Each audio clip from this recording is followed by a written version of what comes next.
Well, good morning, everybody, or maybe by now it's afternoon, I believe, but it's a great morning in the sense that this is the dawn of a new era, that it is my great pleasure to be a part of, and I like to think that I am helping to bring this era into our world, into our society. And it is just wonderful to see the transformations that we're seeing in vegan food availability and proliferation and vegan confidence for our choice to not make animals suffer and die for our eating habits. And to see so many people whose habits are now being reformed to embrace a compassionate lifestyle and a caring kind of attitude toward animals, toward the earth, and toward ourselves and our own body and our own being. Before I continue, I want to direct you to our table over there, United Poultry Concerns, right next to Fish Feel. And please stop by. We have a lot of free literature there for you to take with you, and you can sign up and you can get our magazine Poultry Press online or in the regular mail or whatever. And it's good that United Poultry Concerns and Fish Feel are there together because, as many of you may already know, chickens and fishes constitute the largest number of abused animals on the planet, on land and in the water. Most people, I think, are aware of the fact that of the 9 out of 10 billion animals being raised and slaughtered in the United States alone, 9 of those 10 billion land animals are chickens, and many hundreds of millions of turkeys and ducks and other birds go through what we call our feed system. Now, I started United Poultry Concerns in 1990, so we've been at this for 27 years. Yes, 27 years. Now, back in the late 1980s, when I was talking to some of my friends and fellow activists, I was telling them how I was considering starting an organization that would focus on chickens and turkeys. And at that time, there were some fellow activists who were very, very supportive, but there were others who said, you will never be able to sustain an organization that focuses on chickens and turkeys. Well, that was 27 years ago.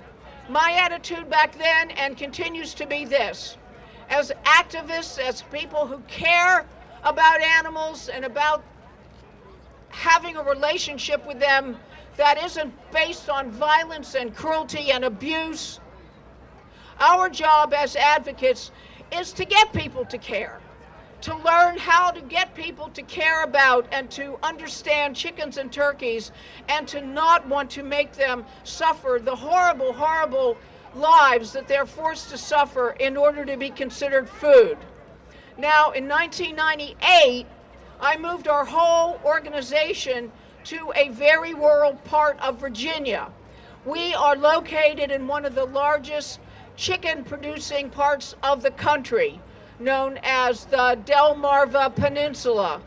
The Delmarva Peninsula is the eastern shore of Maryland, Virginia, and all of Delaware. At any given time on the Delmarva Peninsula, over 500 million chickens are living in dark, filthy, cesspool-like sheds. Over 5,000 of these long 600-foot sheds are down where we are located. We're there for our chicken sanctuary. If you go to visit our sanctuary, you will today, on a beautiful day like this, you'll see our chickens, our rescue chickens, running around, sitting in the trees. enjoying the sun. Chickens love to sunbathe and dust bathe, and so do turkeys. They actually lie down on their sides in the sun. They lift their feathers so the sun can penetrate into their skin. And people who have never seen this behavior before will think that they're either sick, dying, or dead. And they're just so moved when I say, well, no, these birds are taking a sun bath. In the winter, the birds will follow the sun around the yard when there's very little sun on very short days. Turkeys do the same thing. Another enchanting thing that chickens and turkeys do is they love to take dust baths. And what they do is, this is how they keep themselves clean. They make dust bowls, and then for about 20 minutes they just put the earth all through their feathers and their skin and everything, and they lie there, they have their eyes closed, and they're in a state of bliss. And once one chicken starts to take a dust bath, then another will join, and another will join, and another will join, and you've got this little group of like innocent chickens enjoying the earth, which is how they evolved to live. Many people who hear the word chicken, sadly and horrifically, only think of what's for dinner or what's in a sandwich. And they don't know these birds, and they don't know their intelligence and how emotional and how social they are. Chickens come from the tropical forests of Southeast Asia, and their wild relatives continue living there to this day, very successfully raising their families, running around in the forest, calling to one another, doing their dust baths and their sun baths, and living a very, very happy and very benign life, fitting into the earth and the environment and the ecology of the tropical forest. One of the saddest things that is now happening to these wild chickens who have been there for tens of thousands of years is that they are losing their habitat because we're taking away the rainforest. And as we take away the rainforest, these wild chickens, along with so many other species of animals, become extinct. They don't have any homeland anymore. They can't raise their young properly. They can't find food and do all the things that nature designed them to be able to do. One of the big causes of the erosion of the rainforest is the KFC industry, the chicken industry, along with the raising of cows for burgers and beef and all that. The rainforest is being eroded for those purposes, and it's a horrible, tragic irony to think of chickens who live naturally and benignly on the earth to be losing their home for the sake of raising crops which are highly, highly toxic from all the pesticides and all the herbicides and all the other poisons that are poured into these crops to feed to the chickens who are living in the dark, filthy concentration camps that they never escape from until they're grabbed by their legs as brutally as you can imagine, thrown into transport crates, and trucked to the slaughterhouses. Now, because we're on the eastern shore of Virginia, we live very close to two huge chicken slaughterhouses. One is owned by Tyson, the other is Purdue. And when you are driving up and down the roads on the eastern shore of Virginia or Maryland or Delaware, you see all day long, every day, and at night as well, truckload after truckload after truckload stuffed with these baby chickens. They're only 6 weeks old. They're just babies. There are like 2,500 in each truck. And I remember that a friend of mine years ago from New York City came down to Delaware, where we were holding a protest in front of one of the chicken slaughterhouses there. And when she saw the chickens coming in truckload after truckload of chickens in the cages on the flatbed trucks, she said, you know, I thought they would be jumping around and they would be yelling and making all this noise. She said, and I was so surprised that they don't move. They're so still. And I explained to my friend that they are so terrified and defeated. These are baby birds who have never known anything in their lives but human violence, human cruelty, and living in absolute filth. And it is just amazing to see advertisements and to read articles promoting so-called chicken as a health food. Nothing could be farther from the truth. These birds are raised in total squalor. They are raised in their own excrement and that of their predecessors. Many people are under the mistaken impression for the past 10 or so years that there's such a thing as humane animal farming. That is different from the Tyson and Purdue standard factory farming. But what we are now having done by undercover investigators is doing undercover investigations not only of the Tyson slaughterhouses and hatcheries and so on, but they're starting to go into these so-called humane farms where products, eggs, dairy, excuse me, chicken and turkey and whatnot, you name it, are being sold at places like Whole Foods and other more upscale type food outlets, grocers, and that are being marketed as humanely raised. Excuse me. I've been yelling in the parade. I yelled and yelled, go vegan, go vegan. Now I'm losing my voice. But the thing is that when these undercover investigations go into these so-called humane, organic, cage-free operations, what do they find? They find the same factory farming conditions as you find in the so-called standardized factory farm, industrialized animal and poultry production facilities. So I want everybody who thinks that there is a humane animal product alternative to so-called factory farming to understand that that is a lie, that that is not true.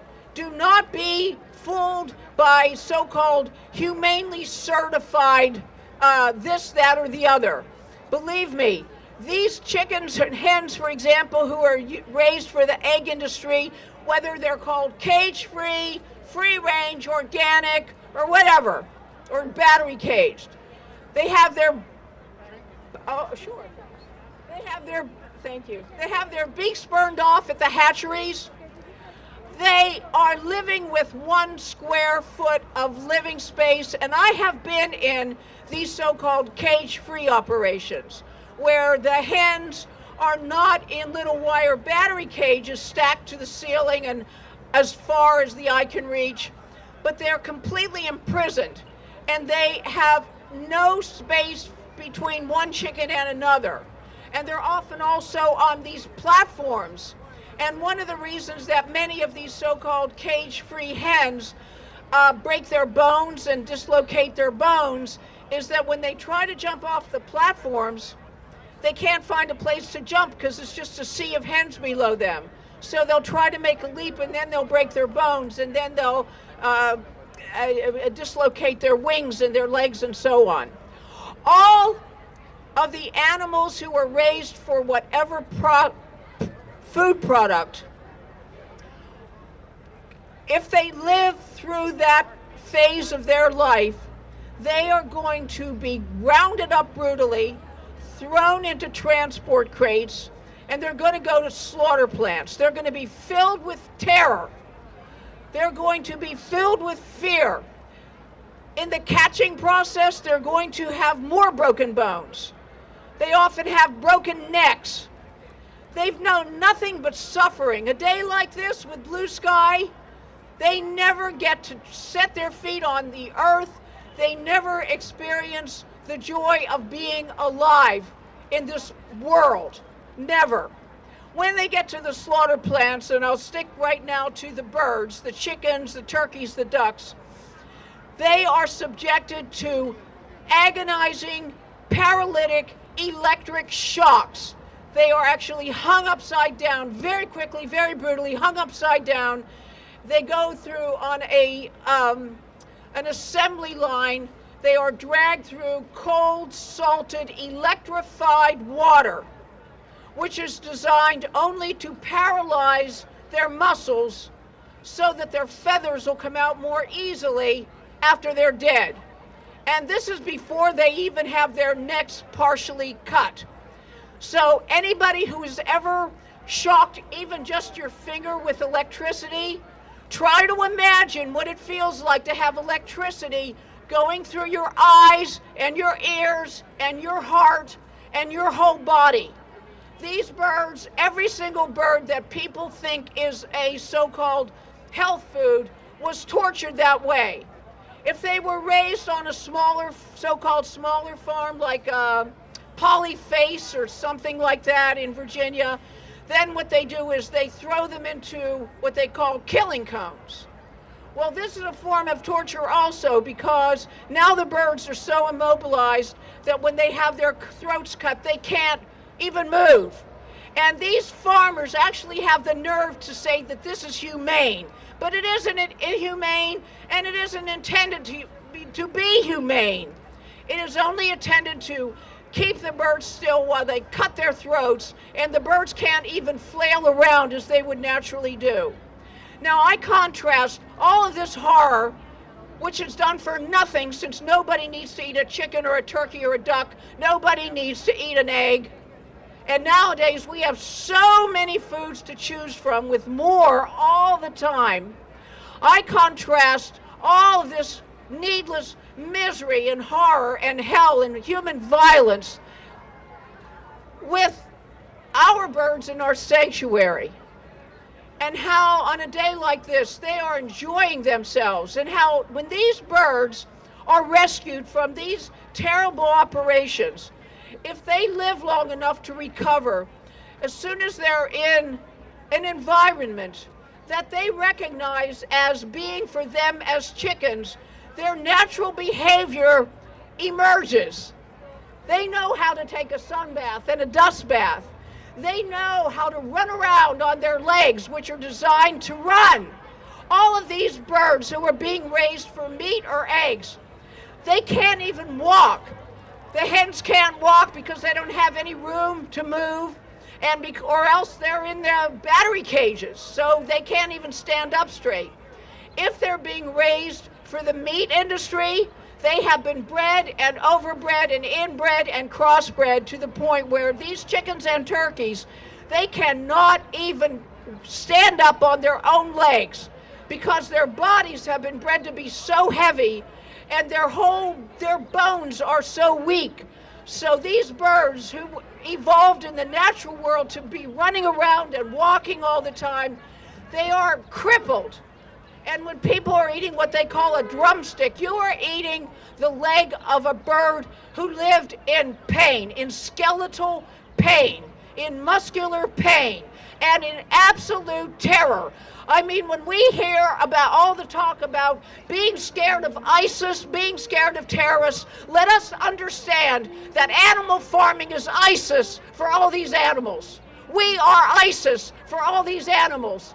That is what being part of the food industry as a consumer means. It means you're supporting ISIS for these animals because we are their terrorists. So if we do not want to ingest their terror and their misery in our bodies, we have got to be vegan. And there's no excuse for anybody who understands the situation to do anything less than to say, I'm going to be vegan, I'm not going to wait till next week, let there be peace, and let it start today, right now, with me. So thank you for your attention, thank you for being here, thank you for being vegan, thank you for caring about these animals and joining everybody to make this world a world of compassion and joy for all. Thank you.